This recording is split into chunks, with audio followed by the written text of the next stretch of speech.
Quando parece que as coisas não podem piorar, surge Trump para livrar Alexandre de Moraes e sua esposa da Lei Magnitsky. E agora? Acabou a esperança? Ou será que ainda podemos fazer algo para mudar a situação? Este é o Visão Libertária, sua fonte de informações descentralizadas e distribuídas. Ajude a propagar as ideias de liberdade. Deixe o seu like e compartilhe com seus amigos. Um artigo seu pode virar vídeo aqui também, sabia? Este artigo foi escrito por Sebastian Henrique, revisado e narrado por Gordinho Caipira.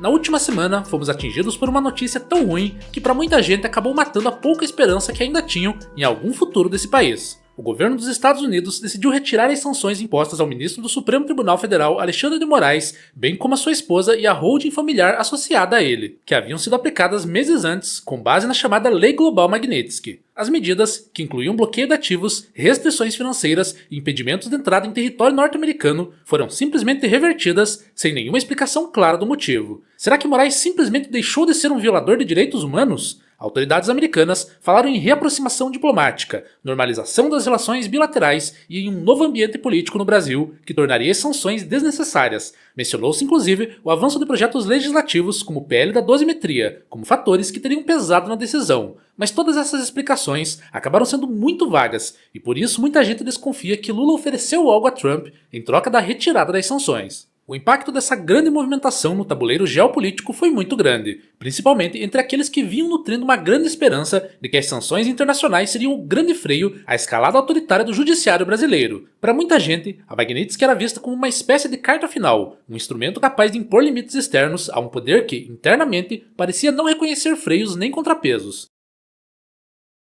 Quando essa carta foi retirada da mesa, o sentimento que restou foi um só: desesperança. Mas algo precisa ser dito de forma clara, ainda que doa. Essa decepção e essa desesperança não nascem apenas da retirada das sanções em si, mas em parte são culpa da própria direita que continua insistindo no mesmo erro, desde a ascensão de Jair Bolsonaro. Um erro que consiste em depositar expectativas excessivas e às vezes toda a sua energia política em figuras providenciais, sejam elas nacionais ou estrangeiras. Ontem foi Bolsonaro, hoje é Trump, amanhã será outro nome qualquer. O padrão se repete. Projeta-se no político a função de salvador, ignora essa estrutura real de poder e depois vem a frustração inevitável. No caso específico de Donald Trump, o choque foi ainda maior porque foi algo repentino. Muitos se perguntam até agora o que teria levado Trump a agir dessa forma tão aparentemente contraditória. Não há uma explicação única, clara ou transparente. Não se sabe se pesaram acordos comerciais, rearranjos geopolíticos, pressões internas ou se simplesmente Lula passou a perna em Trump.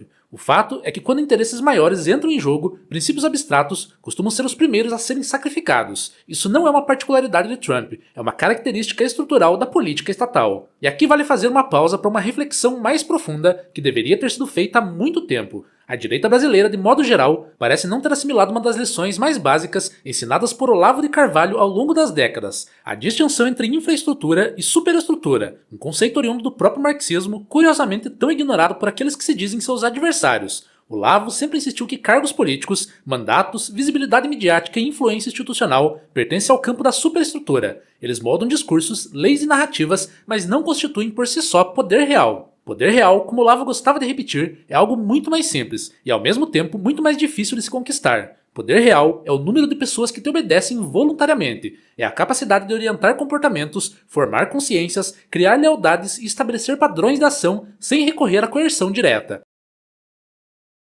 E é exatamente aí que a esquerda vence de lavada à direita. Enquanto a direita comemora cadeiras no Congresso e vitórias eleitorais episódicas, a esquerda construiu, ao longo de décadas, uma vasta infraestrutura social. Sindicatos, movimentos estudantis, associações de classe, ONGs, lideranças comunitárias, professores, intelectuais orgânicos e militantes espalhados por toda a máquina social. A direita, por outro lado, concentrou seus esforços quase exclusivamente na superestrutura. Apostou que, conquistando cargos, tudo mais se alinharia automaticamente. Apostou que eleger um presidente resolveria problemas que são, na verdade, culturais, sociais e estruturais. Apostou que decisões vindas de cima seriam suficientes para reordenar a sociedade. E, mais uma vez, perdeu. O episódio da Lei Magnitsky demonstra esse equívoco com perfeição. Quando as sanções foram anunciadas, houve quem acreditasse que aquilo representava um divisor de águas, um golpe decisivo contra a autoridade de Alexandre de Moraes. E é verdade que por um breve momento houve algum impacto. Houve constrangimento internacional, houve incômodo, houve talvez até certo receio por parte do STF da esquerda,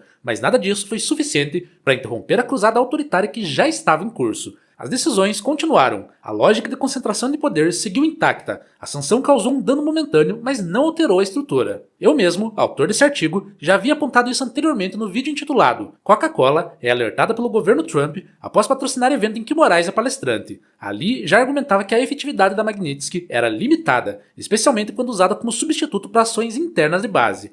E o tempo, mais uma vez, confirmou essa avaliação. A sanção foi retirada com a mesma facilidade com que foi aplicada, sem que isso exigisse qualquer mudança substancial de comportamento por parte do alvo. Isso deveria servir de lição, não porque instrumentos legais, especialmente os internacionais, não tenham nenhum valor ou efetividade, mas porque eles são, por natureza, frágeis, reversíveis e subordinados a interesses que nada têm a ver com a liberdade do cidadão brasileiro. Acreditar que a soberania estatal de outro país será usada de forma consistente e altruísta para resolver nossos problemas internos é uma ilusão perigosa e profundamente incompatível com qualquer visão libertária séria. Se o problema central é o excesso de poder do Estado brasileiro e de suas instituições, então a solução definitiva não pode vir de outro Estado, e isso é uma contradição em termos. A saída precisa ser construída de baixo para cima e não de fora para dentro. E isso nos leva ao ponto talvez mais importante de toda essa discussão. Ao invés de esperar por heróis internacionais ou salvadores da pátria nas próximas eleições, a direita deveria estar agindo de maneira muito mais direta, pragmática e, em certos casos, até sigilosa. Ferramentas libertárias existem e não são poucas. O Bitcoin, por exemplo, representa um desafio real ao poder estatal porque ataca sua base financeira. Guardar suas economias em Bitcoin não é apenas uma decisão de investimento, é um ato político no sentido mais profundo da palavra. É retirar do Estado a capacidade de corroer sua poupança via inflação, de rastrear cada transação, de confiscar recursos com uma canetada. Um cidadão que protege seu patrimônio fora do sistema financeiro estatal causa muito mais dano a regimes autoritários do que qualquer sanção diplomática temporária. O mesmo vale para o uso de VPNs, ferramentas de privacidade, redes descentralizadas e meios alternativos de organização social. Tudo isso reduz o alcance do controle estatal, dificulta a censura e fortalece a autonomia individual. São ações silenciosas, muitas vezes invisíveis, mas cumulativas e extremamente eficazes. Diferentemente de uma lei Magnitsky, que depende da boa vontade de burocratas estrangeiros, essas ferramentas estão ao alcance de qualquer indivíduo disposto a assumir responsabilidade sobre sua própria liberdade. Isso não significa, é claro, abandonar a luta na superestrutura. Ela continua sendo importante. Canais como Visão Libertária fazem parte desse esforço de formação de consciência, de disputa narrativa, de esclarecimento público. Mas essa luta só produz resultados duradouros quando está conectada a uma estratégia mais ampla de ocupação de espaços reais de poder. E esses espaços não se limitam a cargos eletivos. Estamos falando de magistratura, de lideranças estudantis, de professores, de formadores de opinião locais, de produção consistente de literatura de direita, de construção de comunidades intelectuais e culturais que sobrevivem independentemente de ciclos eleitorais. Quando se combina essa atuação de base com a retirada sistemática de recursos do Estado por meio do uso de Bitcoin e de outras ferramentas libertárias, o impacto é muito mais profundo. O Estado senta no bolso, seus cofres se esvaziam, sua capacidade de financiar estruturas coercitivas diminui, e sem dinheiro toda a engrenagem autoritária começa a ranger. Diante disso tudo, a notícia da retirada das sanções, embora desoladora à primeira vista, não deveria ser encarada como o fim do mundo.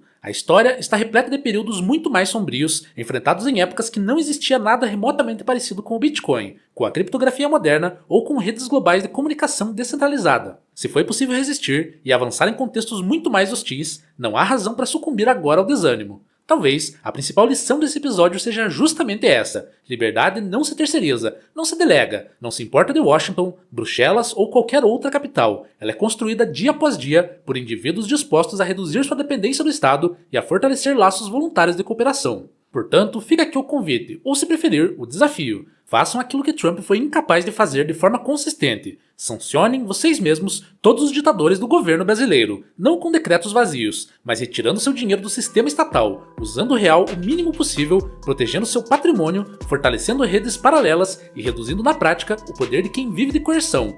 Essa é a sanção que realmente funciona. E essa, ao contrário das demais, ninguém pode revogar. Obrigado pela audiência. Este é um canal colaborativo. Participe você também. Cadastre-se agora mesmo em nosso site visãolibertaria.com e envie seus artigos por lá. Os colaboradores recebem recompensas em Bitcoin. Inscreva-se no canal e clique no botão da campainha para ser avisado de novos vídeos. Até a próxima!